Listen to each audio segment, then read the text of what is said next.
আদি বিগ্রহটি এখন কলকাতার কুমোরটুলি অঞ্চলে দুর্গাচরণ স্ট্রিটে ঢাকেশ্বরী মাতার মন্দিরে পূজিত হচ্ছে।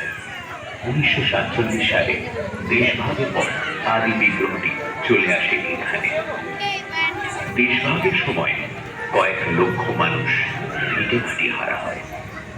তাদের মতো তিনিও উদ্বাস্তু হয়ে চলে আসেন কলকাতায়। কিন্তু আজকের দিনে দাঁড়িয়ে কেন জেগে উঠল সেই দেশভাগের স্মৃতি? কেন জেগে উঠল ভিটে মাটি হারানোর স্মৃতি? তবে কি উদ্বাস্তু হয়ে পড়ার আশঙ্কায় কাঁপছে মায়ের বুক? উদ্বাস্তু হয়ে তিনি যাবেন কোথায়? কোন ঠিকানায়? কোন দেশে?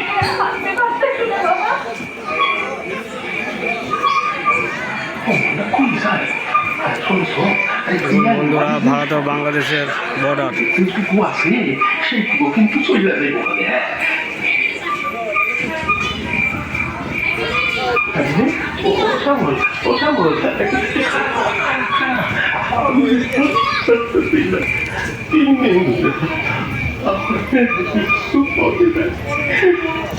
হাঁটুতে হাঁটুতে বাড়ি খায়, হাঁটতে গেলে হাঁটুতে হাঁটুতে বাড়ি